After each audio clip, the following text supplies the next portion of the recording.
me a timer.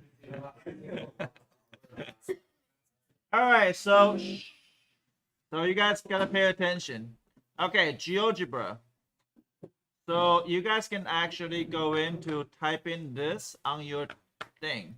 So instead of go to Desmos, because Desmos doesn't have a good one, and somebody invent a good one in GeoGebra, so you can, if somebody can do it on the phone and copy into the link. I think somebody did. Yeah, GeoGebra. So you're gonna type in, how do you search it? Just type in GeoGebra. Okay, so go to Google. Somebody type in, right? Can they repost it? Can you repost it? Can you repost it again? Okay, GeoGebra and do AP calculus and cross section. Should be the first one that come out. So known cross sections, right?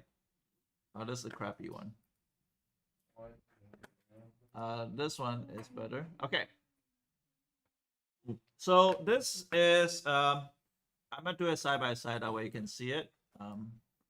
So how much time I have? You got 3 minutes and 30 seconds. That's enough time. Well, it's that my computer's not working. Okay, so this is two graph. Which two graph? Is y equal to x squared and y equal to square root x graph. So the graph's gonna basically compose of this one. And the blue one's on the bottom, so the blue one's on the bottom here. Like this. And the red one's on the top is like this. So one is like this. And one is like this. But it's this small area that we are caring about. So this is the things that we're talking about right here, this line. Now this line is top minus bottom, right? That's the distance between two lines. Is that okay? Yeah. So each distance between two lines. So this is not, cross section is not rotating. We're not rotating nothing. Imagine you are a chef, right? Like Luke, right? So some type of things that you cut in, each side is going to be an identical shape. Now this shape is going to be organized by what I told you. Okay, so what I tell you is first shape is going to go call is square. Or you like square or triangle or semicircle? Which one you like? Semicircle. Okay, we can go a semicircle. So semicircle is like this. So we know on the one side is one slice. We're not revolving anything. We just know each slice is going to be a semicircle. Is that okay? So now I am going to go through here and I'm going to show you through here.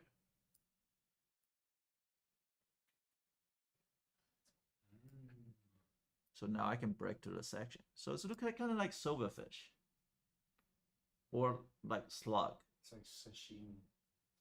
Huh? Like sashimi. So what kind of vegetable? Like maybe like a daikon?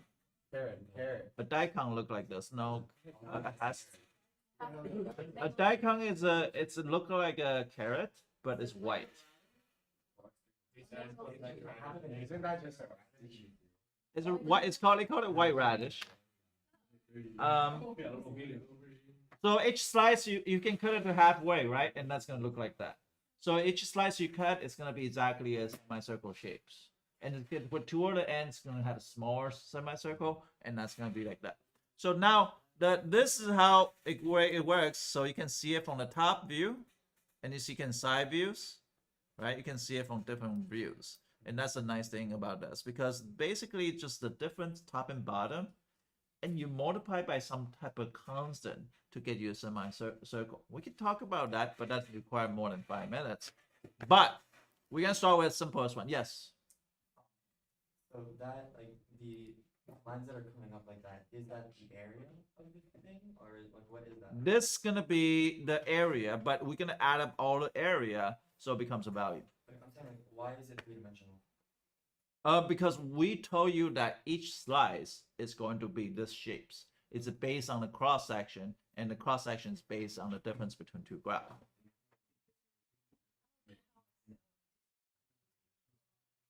Top minus bottom. Just top minus bottom. What do you mean how?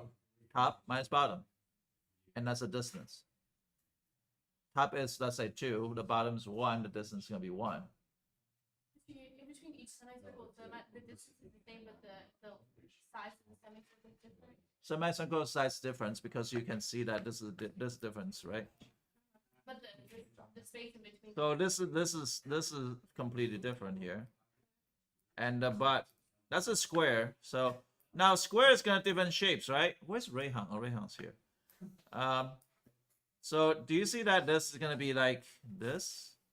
Now this is different than the previous one because this one has each slice you cut is gonna be exactly square. I don't know if you can find any species that each. Oh shit. You guys asked me too many questions, but anyway. So each slice you cut is gonna be a square. So I can tell you 3 things. I can tell you says each shape is gonna be a square or equilateral, triangle, or semicircle. Okay, I can tell you other shapes, but we're gonna get to those 3 basic shapes first. Got it? Okay. So the question usually they will says cross sections. They will not say revolving. They will not say revolving. So cross section. Yeah. Okay. Cross section. We're gonna say the graph between the top and bottom is gonna be the D. So it's gonna be like this. So let's answer her question again. Teresa says, how do you get a D? You just basically do the top graph, subtract the bottom graph. And that's the distance. We're gonna call this D here.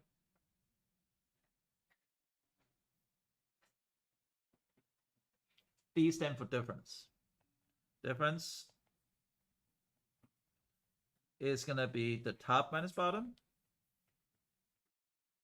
If the cross section is perpendicular, so I didn't write down perpendicular, I don't know how to spell perpendicular, to x-axis. So sometimes I can give you a question says, hey, if the cross section is perpendicular to the y-axis, then that'll be a horizontal difference. Then there'll be right minus left. You chose it being perpendicular to the y-axis. Yeah, so I won't be able to show you through that the thing because that thing's only offer perpendicular to cross x-axis, and it's very rare when people ask you perpendicular cross to y-axis. Very rare, but it happens. It's just right minus left. Yes, if the cross section is, I do know how to spell perpendicular to y-axis, then the difference is equal to right minus left. Will they specify that in the problem? Yes, they will always specify, but almost never ask you perpendicular to y-axis on AP exam. But I will ask you because I am harder than AP exam. Hey, is this okay? So meaning that you'll let us know if it's perpendicular, whether it's that shape. Yes, that's the first thing you gotta read. Are they perpendicular to x-axis or y-axis? Nathan, you slowing me down. You're not allowed to ask me questions. Look, yes. If there's something like, will there ever be something like perpendicular to a line? Like line X or line Oh, no. Y? No, it's gonna be x or y-axis. Oh, Yes, Nathan, what do you want to ask? Like perpendicular y-axis would be like. Yes. Yeah. Okay. So right now there's a difference. Now you're gonna say, well, how do I get a square? Like imagine that if I build a square here, right? Each thing, so this one is gonna build a smaller square here, right? So it's really based on the cross section of the bottom. If the difference is bigger, then my slice of square are bigger. Is that okay? So how do I write an equation? Well, it's actually fairly easy. So I'm gonna express that's D. D is the difference, right? You can potato. I hear it's the same. So the difference in distance, you can think of distance probably a little bit better. The difference still top minus bottom, still the same. So that's gonna be D. But if I says if the cross section is a square, then basically just line times itself. Does that make sense? So it'd be D square.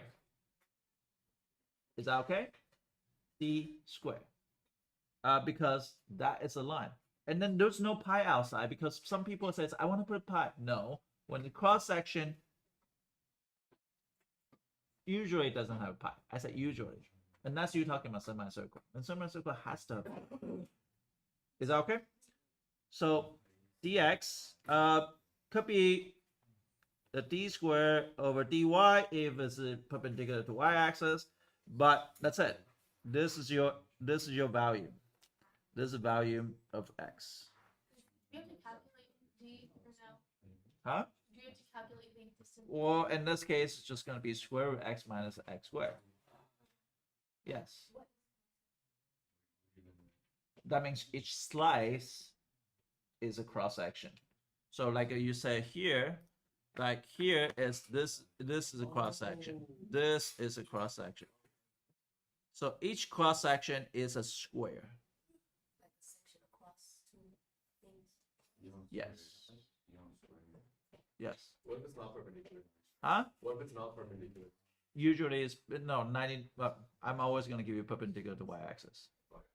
So you see that slice is perpendicular to y-axis or x-axis. Sorry, this is x-axis, right? This is perpendicular, right? Is that okay? Now that's a square. So what if it's equilateral triangle? So equilateral triangle.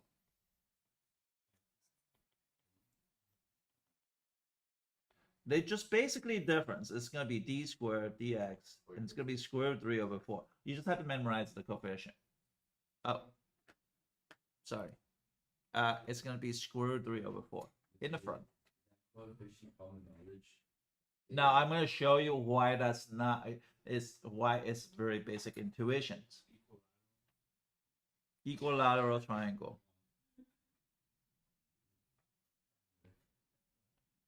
I'm trying to teach in like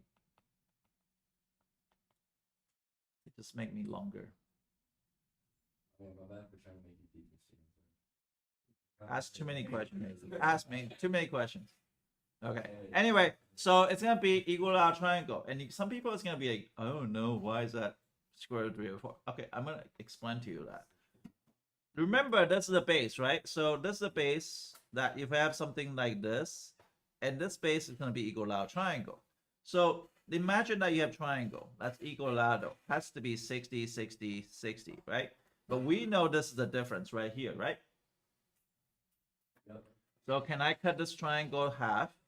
And that's going to be d over 2. And this becomes 30, 60, 90 degrees. And then that's special identity. So this is going to be square root 3 over 2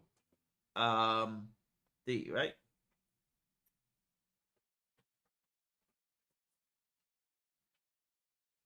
And then you're going to say, okay, well, triangle is 1/2. Base is this d times the height is what? Square root 3 over 2d. Therefore, it's d squared square root 3 over 4. And that's where the square root 3 over 4 come from. If you really care about where they come from. Or you can just memorize it for equilateral triangle.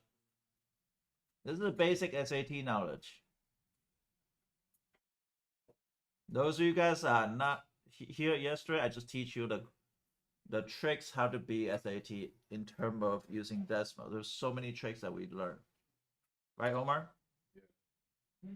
But I didn't teach you any geometry. So if you want to get 800, you have to know your geometry and knowing all the basic math. So you can, with decimal alone, you should can get 620, 630. You should not have no problem. And if you know a little bit of math, it should be 700. Now the rest of them are still going to be based on your geometry knowledge. So square root 3 over 4.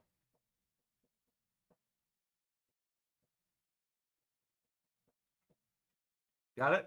Yep. How about if a semicircle? Well, semicircle is gonna be pi over 8. And you're gonna be like, how is it pi over 8?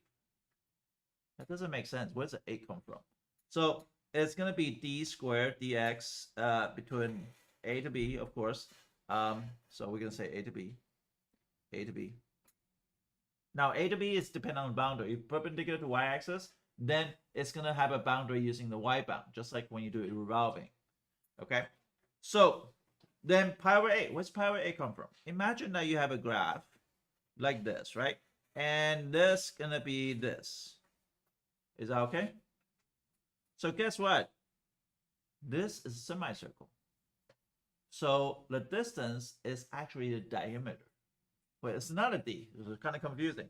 So there is this is diameter. So therefore you gotta cut it to radius. So guess what? This is gonna be what? D over 2, right? Is that okay? So let's calculate the area of this semicircle. If I base on d over 2, which is pi r squared, right? And times 1/2. Is that because it's a semicircle? This is a semi, right? So it'll be 1/2 pi. It'll be d over 2 squared. And do you see that it's going to be 1/8 pi d squared? So pi over 8. That's where they come from. You don't need to know that. I'm just giving it to you. The only thing you have to memorize that's really often, this is 1, this is square root of 3 over 4, this is a pi over 8. What are the other ones? Huh? The other shapes in the first worksheet. There are a lot of shapes. Okay, so one of the more popular one besides those 3, this square is the most popular one. 50% of the time it's going to be a square because they know people cannot memorize things. The second popular is going to be square root of 3 over 4. The third popular is pi over 8. Now, they are old tests. They says the base of a rectangle it's a 5 times the height of the rectangle. So each slice is going to be a rectangle. But that one's kind of tricky. So if I have a base of rectangle is 5 times the height. So base is in the bottom is the difference. So what do you think this one is? It's a rectangle, but base is 5 times. This is kind of tricky.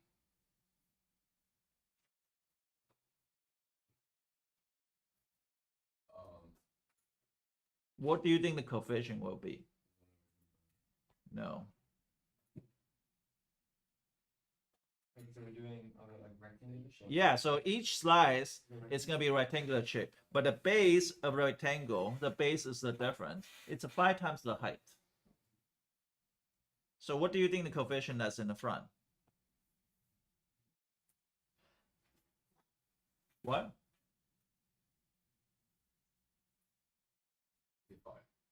What is it? Alvin? It's like 5 feet. Nope.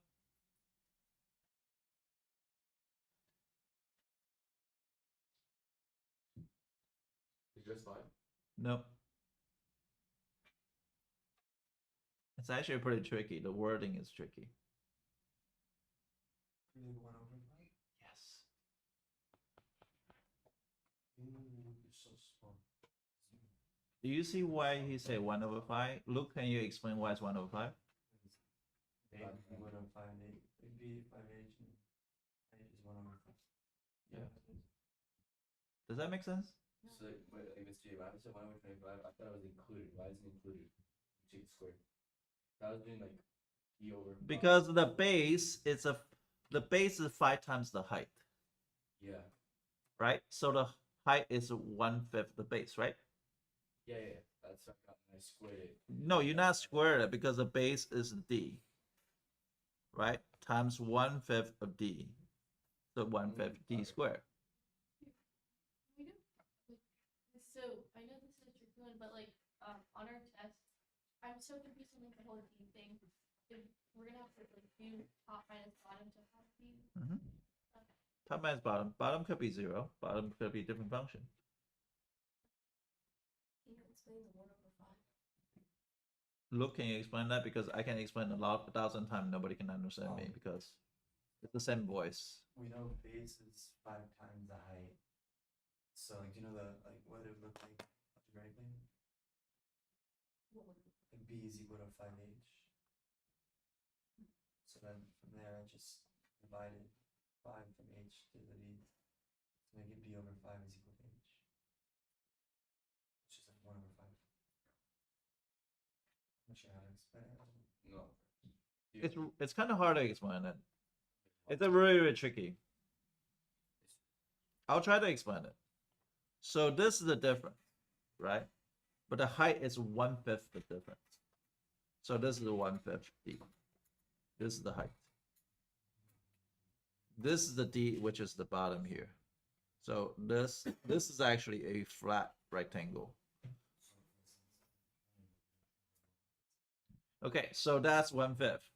Now, sometimes they do ask, 15, 20 years ago, they do ask you isosceles right triangle. Isosceles triangle depends on what the base is. If the base of isosceles is, I don't know how to spell isosceles, whatever, triangle. The base of the isosceles is the leg, then it's going to be 1/2 d squared dx. And if the base is the hypotenuse, it's going to be 1/4 d squared. Wait, so leg is 1/2? Yeah, if it's a leg. But normally they don't ask that anymore because you think about leg, it's like this, right? This is a half of a square, right? Yeah. So it's a fairly easy. But if it is hypotenuse, then it's kind of tricky. In hypotenuse, then you got a small leg, then it's going to be 1/4. But that's just the math that you had to go in to work it out. Yeah, you gotta have homework questions on this so you can practice. Yes. You want us to redo number 2? What number 2? Number 2 from yesterday's homework, this process. No, that's not a homework. That just show you how it works. Our teacher knew is the first. Yeah, it says the test. It actually says that's my old test. I just had to remake one.